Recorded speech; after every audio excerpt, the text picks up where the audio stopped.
اور یہ بات سب یاد رکھیں کہ ایمان کی تکمیل کا صرف ایک واحد سبب دعوت ہے، اس کے علاوہ اللہ کی قسم کوئی سبب ایمان کی تکمیل کا نہیں ہے۔ میں تو قسم کھا کر کہہ رہا ہوں،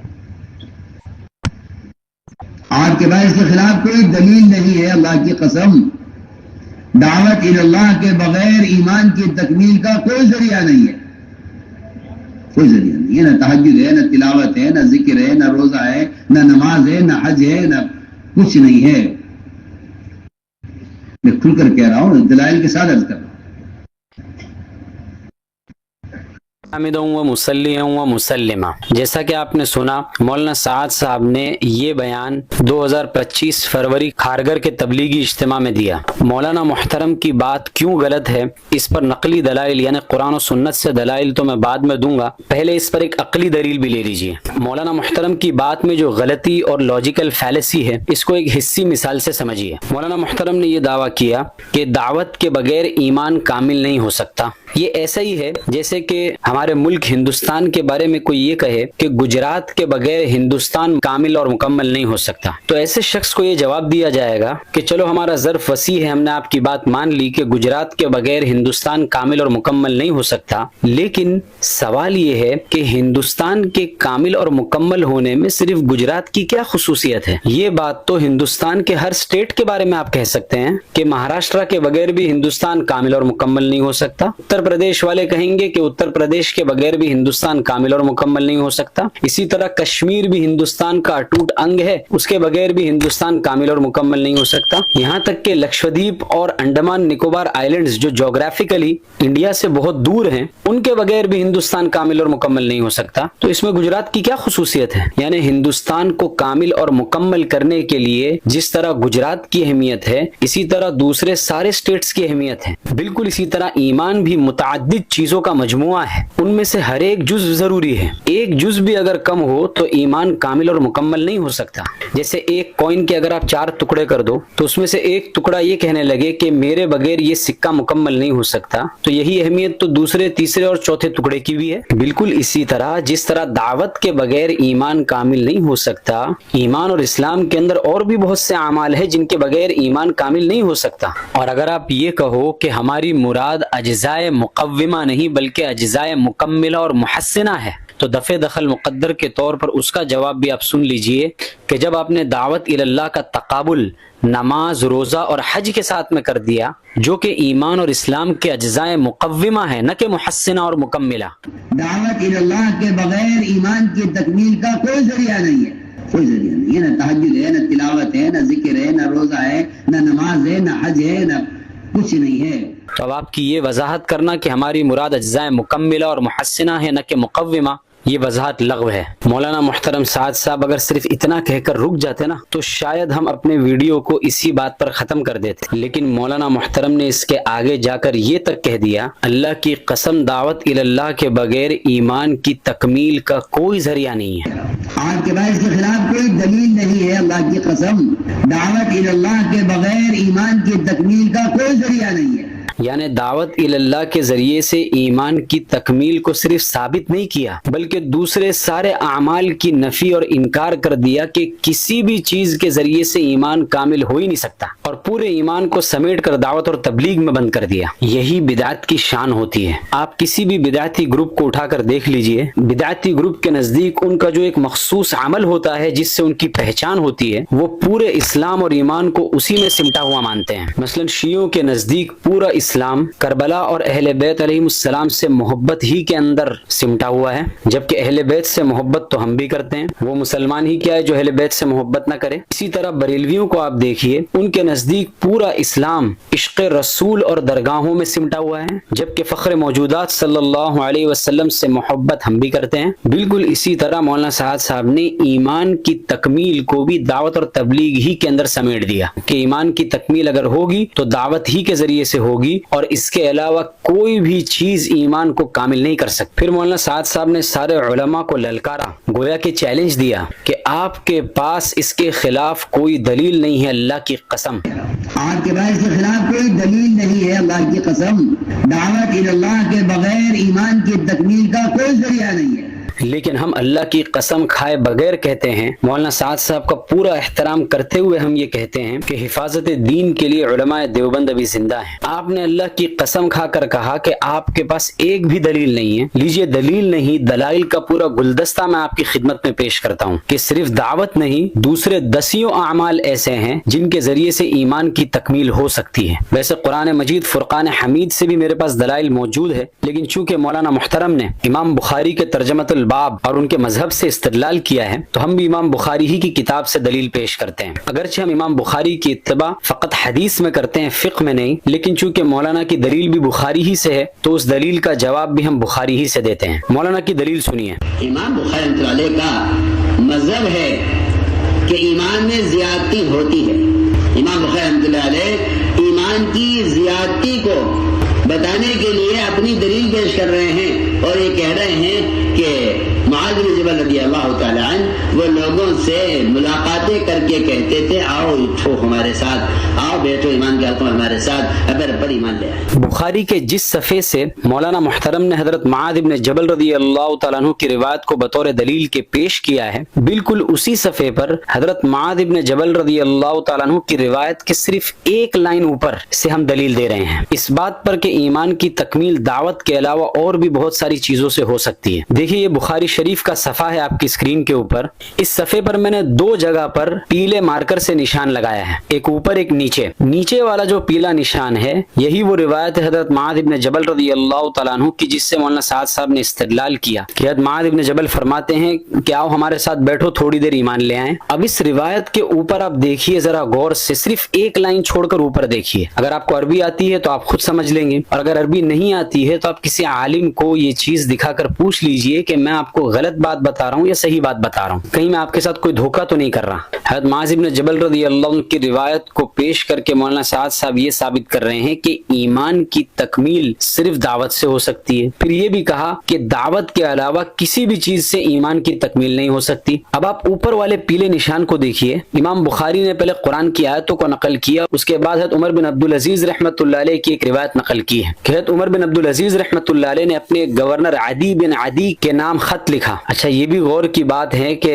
حضرت عمر بن عبدالعزیز لکھ بھی رہے ہیں خط، بدن کا استعمال نہیں کر رہے، خود جا کر دعوت نہیں دے رہے ہیں، جیسے مولانا سعد صاحب نے اسی بیان میں کہا تھا کہ بدن کے استعمال کے بغیر دعوت کا فریضہ ادا نہیں ہو سکتا۔ خیر چھوڑیے، بات دوسری طرف چلی جائے گی۔ تو حضرت عمر بن عبدالعزیز رحمۃ اللہ علیہ نے اپنے گورنر عدی بن عدی کے نام خط لکھا کہ ایمان کے کچھ فرائض ہیں اور کچھ شرائع یعنی اعمال ہیں، کچھ حدود بھی ہیں یعنی منہیات اور ممنوعات جن کو کرنے سے بچنا ہے اور حدود سے تجاوز نہیں کرنا ہے، اور کچھ سنن بھی ہیں۔ آگے حضرت عمر بن عبدالعزیز رحمۃ اللہ علیہ لکھتے ہیں اور امام بخاری اس کو نقل کر رہے ہیں، فمن استکملها استکمل الایمان ومن لم یستکملها لم یستکمل الایمان، کہ جس نے ان چیزوں کو پورا کیا اس نے ایمان کی تکمیل کر لی، اور جس نے ان چیزوں کو پورا نہیں کیا اس نے ایمان کی تکمیل نہیں کی۔ یہ روایت حضرت معاذ بن جبل کی روایت سے صرف ایک لائن اوپر ہے، اور اس روایت سے صاف پتہ چلتا ہے کہ ایمان کی تکمیل صرف دعوت سے نہیں ہوتی بلکہ اس کے علاوہ بھی بہت سے اعمال ہیں جن کے ذریعے سے ایمان کی تکمیل ہو سکتی ہے۔ تو اب بصد احترام مولانا محترم سعد صاحب سے ہمارے دو سوال ہیں۔ پہلا سوال تو یہ ہے کہ آپ نے حضرت معاذ بن جبل رضی اللہ تعالیٰ عنہ کی روایت عوام کے سامنے پیش کر کے ان کو یہ پیغام دیا کہ ایمان کی تکمیل صرف اور صرف دعوت سے ہو سکتی ہے۔ کیا امام بخاری نے ایمان کی زیادتی کی صرف یہی دلیل دی تھی؟ باقی سارے دلائل آپ نے عوام کو کیوں نہیں بتایا؟ بالکل اس کے ایک ہی لائن اوپر والی روایت کو آپ نے نظر انداز کیوں کر دیا؟ اور اس روایت کے اوپر امام بخاری نے جو قرآنی آیات لکھی ہیں ان کو آپ نے نظر انداز کیوں کر دیا؟ اور اوپر والی باتیں عوام سے کیوں چھپائی؟ جیسا کہ لوگ کہہ رہے ہیں کہ کھارگھر میں تقریباً 20 لاکھ کا مجمع آیا تھا، ہم 5 لاکھ کم پکڑ لیتے ہیں۔ 15 لاکھ لوگوں نے جب آپ کی یہ بات سنی کہ دعوت کے بغیر ایمان کی تکمیل کا کوئی ذریعہ نہیں ہے، نہ ذکر سے، نہ نماز سے، نہ حج سے، نہ کسی چیز سے ایمان کامل نہیں ہو سکتا، دعوت اللہ کے بغیر ایمان کی تکمیل کا کوئی ذریعہ نہیں ہے، کوئی ذریعہ نہیں ہے، نہ تہجد ہے، نہ تلاوت ہے، نہ ذکر ہے، نہ روزہ ہے، نہ نماز ہے، نہ حج ہے، نہ کچھ نہیں ہے۔ اب کی یہ بات لے کر چلی گئی اور ان کے ذہن و دماغ میں دعوت کے علاوہ جتنے اعمال ہے سب کی حقارت اور تنقیص ان کے ذہن میں آ گئی. آدھا آپ نے بتایا اور آدھا چھپا دیا. اب یہ جو بھولے بھالے لوگ ہیں جو نہ قرآن جانتے ہیں نہ حدیث جانتے ہیں، یہ آپ کی باتوں سے غلط عقیدہ لے کر چلے گئے. ان کی فکر کون کرے گا؟ اگر تو آپ اس دین کی تبلیغ کرنا چاہ رہے ہیں جس کو حضرت محمد صلی اللہ علیہ وسلم لے کر آئے تھے تو آپ پوری بات بتاتے. حدیث کی کتاب میں جس طرح لکھی ہے اس طرح پوری بات آپ بتاتے. اور اگر آپ اس کے علاوہ کوئی اور دین کی تبلیغ کرنا چاہ رہے ہیں تو آپ جو چاہیں کریں، یا پھر آپ مولانا الیاس صاحب رحمۃ اللہ علیہ کی تحریک ہی کو پورا کا پورا دین بنا دینا چاہتے ہیں. اگر ایسی بات ہے تو وضاحت کر دیجئے، پھر ہم آپ کو ٹوکیں گے نہیں. یہ ہوا ایک سوال. دوسرا سوال ہمارا مولانا محترم سعد صاحب سے یہ ہے کہ آپ نے جو دلیل پیش کی حضرت معاذ ابن جبل رضی اللہ تعالیٰ عنہ والی اجلس بنا نؤمن ساعتن، تو ہم تو اس کو مانتے ہیں. حضرت معاذ ابن جبل کا قول ہماری سلاخوں پر کہ ایمان کی تکمیل کے لیے دعوت بھی ضروری ہے. لیکن صرف اس کے ایک لائن اوپر جو عمر بن عبدالعزیز کی روایت ہے اور اس کے علاوہ قرآنی آیات جو امام بخاری نے نقل کی ہے جن میں کچھ اور چیزوں کا بھی ذکر ہے، کچھ اور اعمال کا ذکر ہے جن سے ایمان کی تکمیل ہوتی ہے، آپ اس کو کیوں نہیں مان رہے ہیں اور آپ قسم کھا کر اس کا انکار کیوں کر رہے ہیں؟ بھئی ہم نے آپ کی دلیل کو مان لیا، آپ ہماری دلیل کو مان لیجئے اور کہہ دیجئے کہ ہاں ایمان کی تکمیل دعوت کے علاوہ اور بھی بہت سے اعمال سے ہو سکتی ہے. جوڑ تو اسی طرح ہوتا ہے نا، ہم بھی توڑ نہیں چاہتے ہیں،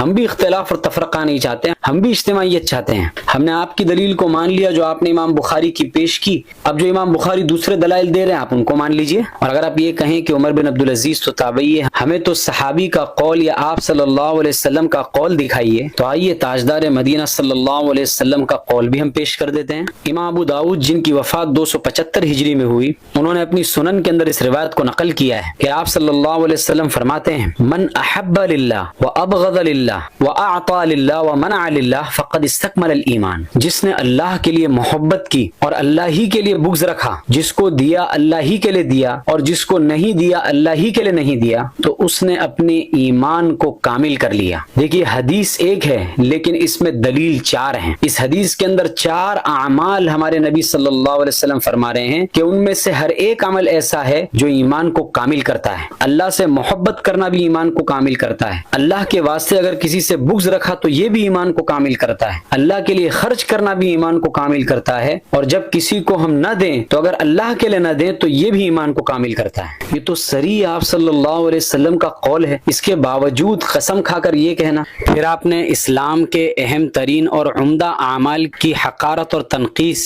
بھولی بھالی عوام کے ذہن و دماغ میں یہ کہہ کر بٹھائی تلاوت قرآن سے بھی ایمان کی تکمیل نہیں ہوگی.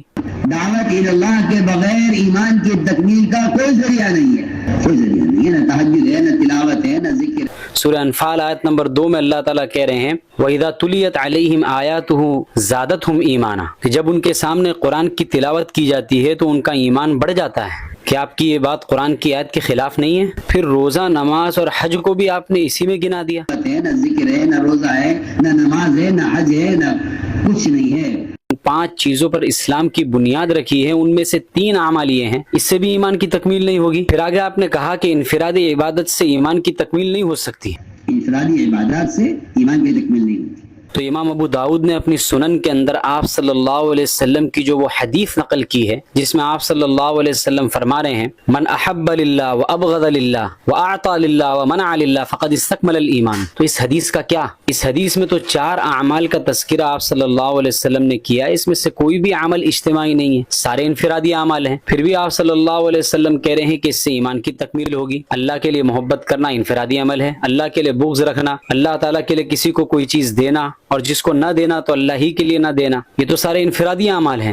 اور ہمارے نبی کہہ رہے ہیں کہ اس سے ایمان کی تکمیل ہوگی. تو آپ کی بات مانی جائے یا آپ صلی اللہ علیہ وسلم کی بات مانی جائے؟ کچھ علماء نے مجھ پر یہ اعتراض بھی کیا کہ میں فقط اپنے علم ہی پر اعتماد کر کے یہ ساری باتیں کرتا ہوں. تو ایسے علماء کے لیے دارالعلوم دیوبند کا یہ فتویٰ پیش خدمت ہے تاکہ وہ یہ نہ سمجھے کہ میں فقط اپنا علمی حوصلہ دکھا رہا ہوں. مستفتی نے یہ سوال کیا کہ ایک جماعتی بھائی یہ اکثر کہا کرتے ہیں کہ کوئی سارا دن قرآن پڑھے، ذکر کرے، روزہ رکھے، جو بھی عمل کر لے تو اس کا ذرہ برابر بھی ایمان نہیں بڑھے گا. اب دارالعلوم دیوبند کا آپ جواب دیکھیے، کوئی بھی نیک عمل کیا جائے اس سے ایمان کی کیفیت بڑھتی ہے اور دلیل قرآن سے دی وَإِذَا تُلِيَتْ عَلَيْهِمْ آيَاتُهُ زَادَتْهُمْ ایمانا. پھر آگے لکھتے ہیں لہٰذا یہ کہنا کہ اللہ کی بڑائی بیان کیے بغیر اور دعوت دیے بغیر ایمان نہیں بڑھتا، یہ بات درست نہیں ہے. اللہ کی کبریائی بیان کرنا اور مخلوق کو اس کی طرف بلانا ایک مستحسن عمل ہے، لیکن اس عمل کا دوسرے اعمال سے تقابل کرتے ہوئے ایمان کے بڑھنے کو صرف ایک عمل میں منحصر ماننا نا واقفیت کی بات ہے۔ پھر مفتی سلمان صاحب منصور پوری دامت برکاتہم کی کتاب نخبۃ المسائل جو کتاب النوازل کا تتمہ ہے، اس میں بھی مفتی صاحب سے کسی نے اسی طرح کا سوال پوچھا تو مفتی صاحب کا جواب سنیے۔ کسی کا یہ کہنا کہ بغیر دعوت اور تبلیغ کے ایمان مکمل نہیں ہوتا یہ غلو کی بات ہے۔ یہ دونوں فتوے ہم نے اس لیے پیش کیے تاکہ لوگ یہ نہ سمجھیں مولانا سعد صاحب کا اس مسئلے کے اوپر رد کرنا یہ صرف ہمارا تفرد ہے، بلکہ مولانا سعد صاحب کی یہ بات تو سراسر حدیث کے خلاف ہے۔ اب جس کے جی میں آئے وہی پائے روشنی، ہم نے تو دل جلا کے سر عام رکھ دیا۔ ذالک ذکریٰ للذاکرین، یہ نصیحت ہے نصیحت ماننے والوں کے لیے۔ ھذا وصلی اللہ علیہ وسلم۔